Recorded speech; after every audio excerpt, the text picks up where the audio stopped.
Hello boys and girls, my name is Vali, and in this video I'm gonna show you how I DJ using Ableton Live.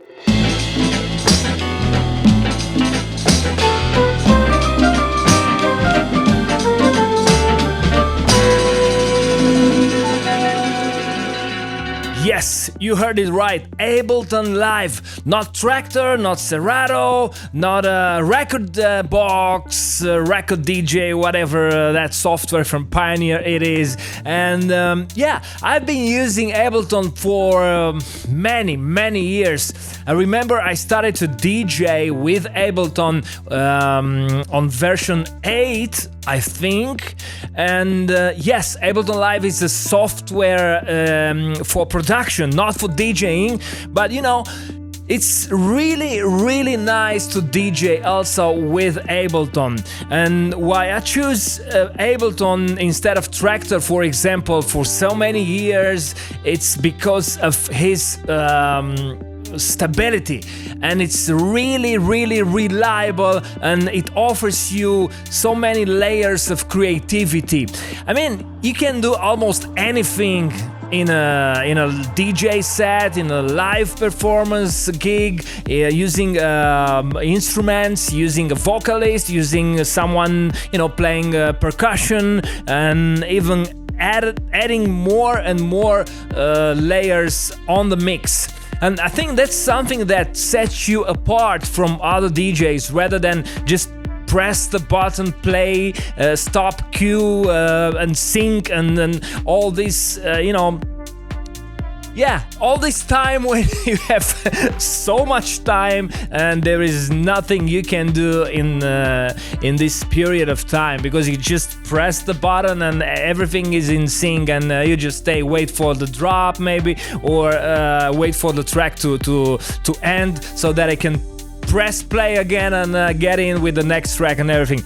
Yeah, so Ableton is, I can say, my favorite production / DJing software, and it's been like this, like I said, for many years, and I have many reasons for this.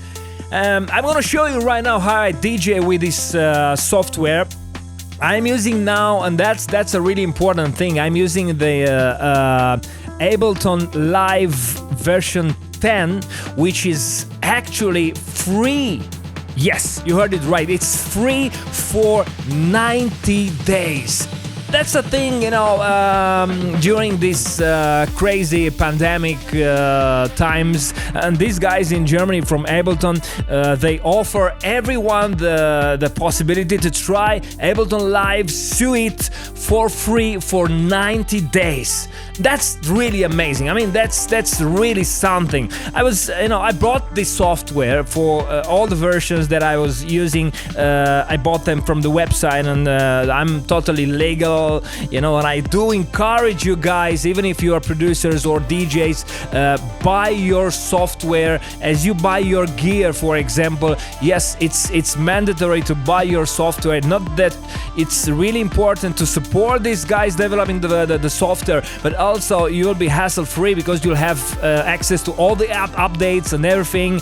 So yeah, there's no need to be a pirate when you are using software like this, especially if you are making a lot of money. I know you guys, you know, you've been making a lot of money in the last couple of weeks, months. It's been some rough times, but yeah, it's going to be better, and we are getting back on the DJ booth and on the biggest festivals in the world, and yeah, everything is gonna be fine. So Ableton Live 10 Suite is free for 90 days, and you get all the features. It's like a full version of it, and yeah, you definitely should try. It's available for Mac OS X 64 bits, also Windows on 64 bits. You choose your version regarding your software that you are using, and I'm gonna show you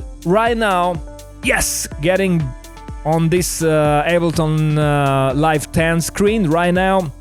I'm gonna show you basically how I DJ, and it's really simple. And I'm gonna link this session as a download to you, so you can use my settings and my layout and everything if you want to DJ with Ableton Live 10, and it goes for older versions also, like 9, 8, whatever. First of all, the concept is really simple in Ableton. You have these tracks that you can layer. Actually, you have the channels, and on each channel you have these slots. Each slot can contain a track, basically. And if you, for example, add a track here on the first channel, first slot, yeah, it's been warped before. I'm gonna delete the warp markers so I can show you how I warp it, because it's only one thing you have to do in the first time, and that is complete. You can use this track for the rest of the DJ sets. So the very important thing is that you need to set up the first beat correctly. And for example, it can be like this, it can be shifted, but the beginning of the track should be right on the first beat. And the thing is that you need to press shift. Don't just press around, don't just move this. You need to press shift like this, and you need to align the first beat with the beginning of the track. That's it. And then you should put this one, the first beat marker. You should align it with the first beat, and like this you have now a complete warped track that you can use anytime, almost anytime. And then you need to check if the grid, because Ableton sets the grid automatically, and you need to check out if, for example, somewhere farther in a track, the beats are still, the waveform is still right there. For example, right here, I can add a marker like this, and I can just move this marker, to exactly to the beat. And you can do this. You can check the rest of the track. Maybe this track has some different BPM and BPM changes or stuff like this, and it should be accurate. Every beat should be on this grid, on its specific grid. You just add a marker here and you move it right here on the grid, and you can just watch the final of the track, see if everything is fine. You use the first beat, like here, 177. You don't use this 1.3, 0.2, 2.3, and everything. You just need to align the first downbeat. So it's like this. It's almost perfect, and you need to save these markers after you do this. So next time you load this track, everything is gonna be right there in place. And I'm using repitch. Just pay attention to this one. I'm using repitch because I know people that are using the Complex Pro algorithm, but for me repitch is less destructive for the track. So I'm not playing tracks that are, for example, 80 BPM, and I'm playing them on 126 or 125. No, I'm just using tracks mainly electronic dance music 4x4, which are really close as beats per minute. So I don't need to pitch them a lot, so I can destroy them. That's why I'm using the repitch. And you add the next one here, and you do the same. You go on the first beat, you make sure everything is aligned. Look, it's a little bit shifted here. I'm doing this. So now I'm moving forward. Let's see, 57, for example. Yeah, you can see clearly is a little bit shifted here. I'm just double clicking here, add a marker, and then just move the marker on the beat, exactly on the beat. So you can be in perfect sync with everything, almost everything. It doesn't matter if it's another track or I don't know, a delay synced on the BPM, or some loops, some acapellas, whatever. You can just put everything in sync. As you can see, again, the whole track is shifted a little bit to the right, so I'm adding a marker, and now I'm putting here the marker on 215, so everything should be nice and smooth. Also, I'm checking out the end of the track, because if you do this, you actually warp the track before, not after the marker. So everything before that marker is in sync, and that's why you need to go and check out the final of the track, so everything should be nice and smooth. That's perfect, and you save it and you are fine.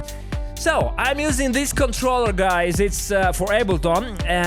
It's an old Allen & Heath Xon K2. It's got some gaffer tape on the side. Yeah, but it's a tough one, and I think that's the best controller when you are using live.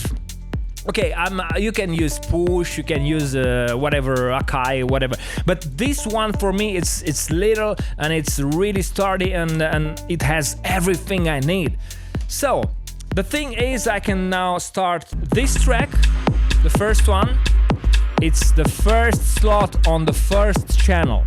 And then I need to get in with the next one. I'm using a couple of settings here. I have a high pass filter, like this. I have a low pass. I have a delay. And I even have like a scratch thing. You can add more tension with this one. Okay, and now you can get in really smooth with the next track. You can even high pass the first one and get in fully with the second one. It's perfect. Everything is in sync, and you can now focus on making more creative stuff, like adding effects or putting some acapellas and MC over the tracks, and get a guy with a guitar playing over. You can assign it on a track also, and that's really creative. That's why I really love Ableton. And the most important thing for me is that Ableton is more reliable than Traktor or Serato or Rekordbox or whatever. It's a stable software just because it's a production, it's a DAW. It's a production software, and it's really polished, and everything works just fine. Alright guys, that's all about it for today. I hope you enjoyed this video, and if you want more content like this, you should hit the subscribe button and also the bell so that you'll be notified when I upload anything. Thank you, take care, stay creative.